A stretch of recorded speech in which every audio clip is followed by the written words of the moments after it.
Bonjour les amis. Bon allez, on se retrouve en extérieur sur les bords du Gardon. Alors comme je vous l'avais promis dans la vidéo sur l'histoire de l'orpaillage en France, je vous avais promis que je vous parlerais de Pierre-Christian Guillolard. C'est quelqu'un qui a beaucoup compté dans le monde de l'orpaillage, surtout en France. Et c'est quelqu'un qui a fait beaucoup pour nous. Parce que si notre loisir aujourd'hui, il est ce qu'il est, eh bien c'est grâce à lui. Parce qu'il est considéré comme un loisir, parce que c'est aussi du sport, et reconnu, il y a une fédération française. Alors ça, je vous expliquerai tout ça. Je vais vous parler un petit peu de Pierre-Christian Guillolard. C'est un auteur-éditeur. Il a écrit pas mal d'ouvrages et il est né en 1954. Mais il est aussi docteur en histoire des sciences et des techniques.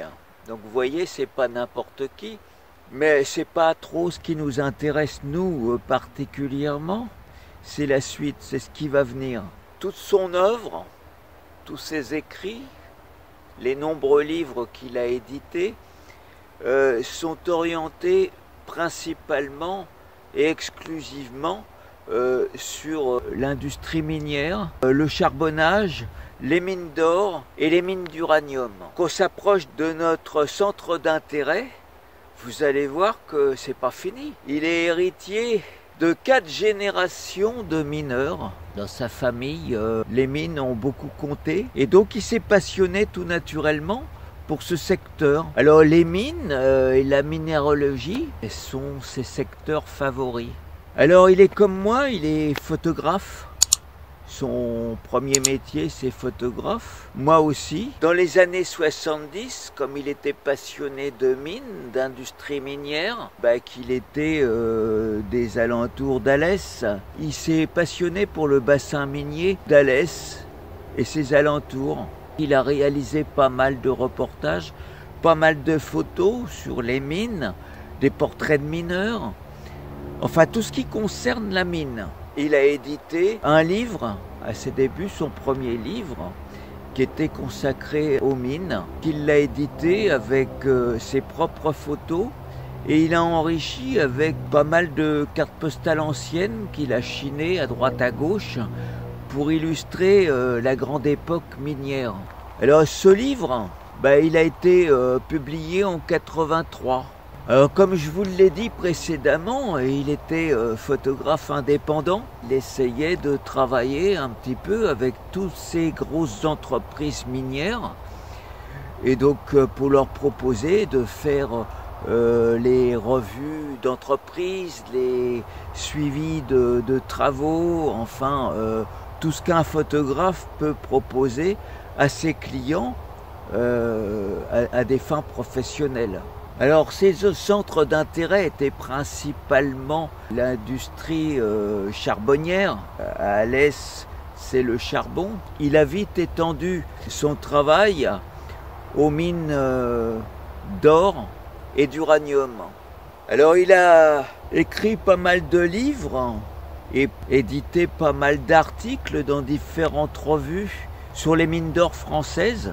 Donc voilà où on en arrive.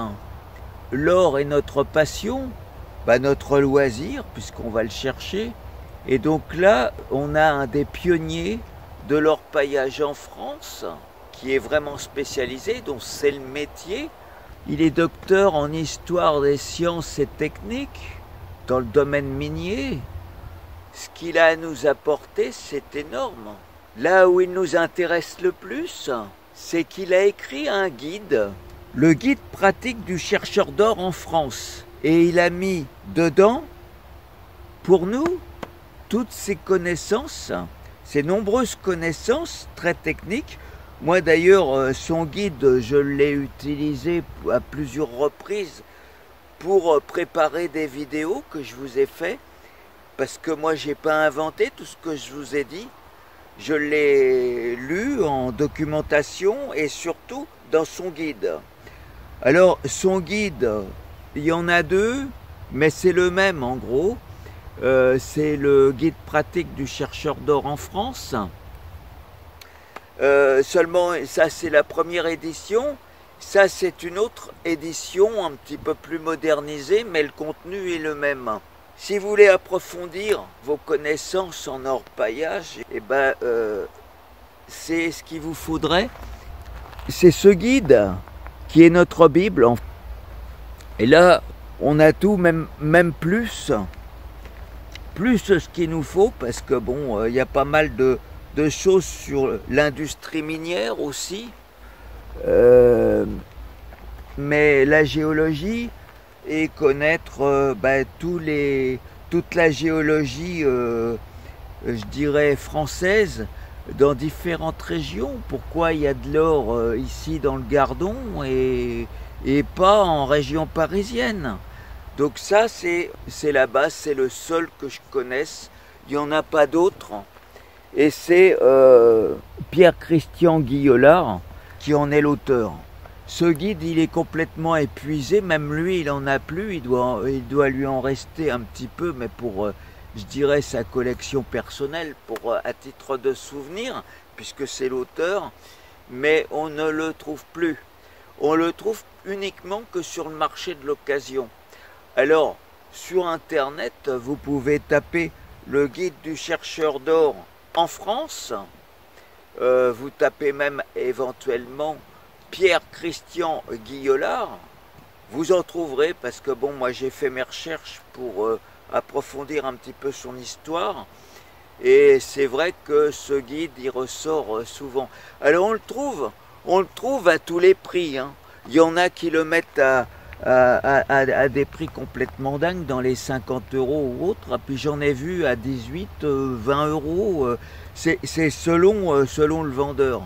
Donc si vous voulez l'acquérir, faites une recherche un petit peu approfondie pour ne pas le payer hors de prix.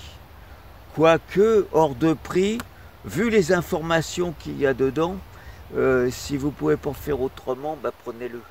Voilà ce que je voulais vous dire et vous présenter surtout son livre qui m'a été d'une très grande utilité. La France n'est pas son seul terrain d'activité. Il s'intéresse notamment à d'autres pays comme la Belgique, l'Allemagne, la Pologne, la Tchécoslovaquie et même le Canada. Alors j'en suis heureux parce que bon, j'ai des abonnés qui sont dans divers pays, dont Bertrand qui est un des fidèles de ma chaîne, qui regarde toutes mes vidéos et qui lui est un chercheur d'or canadien. Ça va aussi l'intéresser fortement, puisque bon, peut-être qu'au Canada, Pierre-Christian Guillolard, on le connaît, je sais pas. Alors aujourd'hui, il a une très forte documentation dans tout ce domaine, en France comme à l'étranger. Alors il a acquis une très forte notoriété, ce qui lui a valu l'intérêt de beaucoup de sociétés minières qui lui ont demandé d'éditer leur documentation mémorielle pour entretenir l'histoire de leur activité et l'histoire de ces entreprises. Donc là, c'était les houillères du bassin de Lorraine, la Société des mines d'Antimoine de la Lucette en Mayenne, la mine d'or du Bournex dans le Limousin, la mine d'or de Rouez dans la Sarthe, et puis d'autres encore. Donc là maintenant, bon, il est, je dirais, en fin de carrière, mais depuis déjà longtemps, il a été recruté par la société Areva, que tout le monde connaît, c'est le nucléaire, et donc il est directeur de la documentation de cette entreprise. Cette entreprise possède la plus grande bibliothèque au monde, avec la plus grande documentation qui puisse exister au monde sur l'uranium. En 2009, il soutient la thèse d'histoire économique sur l'industrie minière du tungstène et de l'antimoine à Mulhouse. Il cumule aujourd'hui la publication de 24 ouvrages sur les mineurs, la mine et les minéraux.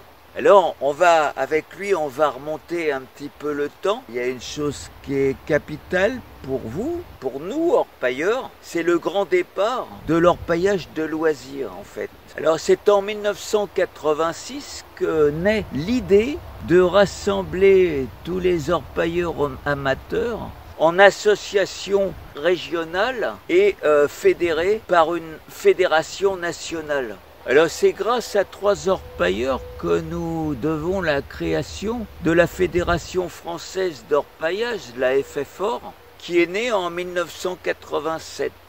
Alors je vais vous donner leurs noms, mais vous les connaissez déjà leurs noms parce que je les ai cités dans ma vidéo sur l'histoire de l'orpaillage en France.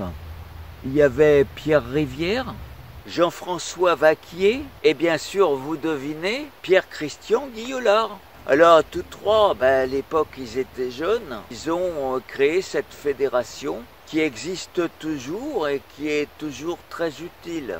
Alors, c'est donc la FFOR, la Fédération Française d'Orpaillage. C'est la FFOR qui rassemble toutes les associations régionales intéressées par l'orpaillage, l'exploitation et l'histoire de l'or. Son rôle, c'est aussi l'organisation de compétitions sportives dans le domaine de l'orpaillage et officielle. Elle permet à tous les orpailleurs amateurs désireux de faire de la compétition d'être représentés au niveau international par le biais de 2 délégués auprès de la Gold Panning World Association. C'est donc la condition pour pouvoir participer aux compétitions internationales, comme les championnats du monde par exemple. Alors depuis 1989, la FFOR organise les championnats de France en collaboration avec toutes les associations nationales qui présentent leurs candidats pour cette épreuve. Alors voilà pourquoi j'ai fait cette vidéo, pourquoi je voulais vous présenter Pierre-Christian Guillolard et un petit peu ses œuvres, parce que aujourd'hui, si auprès de la préfecture, on a facilement des autorisations pour aller orpailler en saison, c'est bien parce que l'orpaillage est considéré comme un loisir et un sport. Parce que celui qui ne connaît pas, il va se demander pourquoi c'est un sport. Mais si on le met avec une bâtée dans la rivière et à creuser, il verra que c'est un sport complet. Sans ces démarches-là, sans la création de la FFOR, sans les associations régionales qui sont en France, on n'aurait pas été représenté pour pouvoir pratiquer notre passion comme on le veut. Si vous voulez approfondir un petit peu plus l'histoire de Pierre-Christian Guillolard, en description, je vais vous mettre un lien vers son site qui représente tout ce qu'il a écrit, toute son œuvre, tous ses livres. Et puis, il y a des contacts aussi, si vous voulez prendre contact avec lui. C'est vrai que maintenant, il a peut-être plus trop de loisirs pour s'en occuper, mais c'est quelqu'un de très gentil et qui est toujours disponible pour les autres. Alors, comme je vous ai dit, recherchez sur le net, vous en trouverez des guides de chercheurs d'or en France. Voilà, le lecteur trouvera dans cet ouvrage tous les renseignements géographiques sur le secteur aurifère français et les indications techniques qui lui permettront d'acquérir le savoir-faire, mais aussi le où savoir, parce que où aller, beaucoup me le demandent à moi, est-ce que je peux aller à tel endroit, je fais partie de telle région, est-ce que telle rivière est aurifère? Moi, si je n'y ai pas mis les pieds, je suis incapable d'y répondre. Mais là, il y a toutes les réponses. Alors mes vidéos, plus ça, plus des recherches sur internet, vous serez au top. Alors, maintenant, C'est un moment important parce qu'il me reste une quinzaine d'abonnés pour arriver au seuil des 1000 abonnés. Ah, je pense que ça va se faire dans la semaine. Je me suis déjà mis au travail pour préparer quelque chose de spécial pour cet événement. Alors je vous en dis pas plus, ça sera une surprise, mais dépêchez-vous, hein, dites-le à votre entourage il faut venir s'abonner sur ma chaîne. Et puis comme ça, vous allez voir, je vous prépare quelque chose de beau et puis vraiment amusant et sympa. Allez, ben écoutez, je vous souhaite de passer une bonne semaine. Et puis on se retrouve très bientôt pour la prochaine vidéo. N'oubliez pas, hein, pouce, et puis ben écoutez, des commentaires. Les commentaires, ils sont là pour commenter. Donc n'hésitez pas. Allez, au revoir.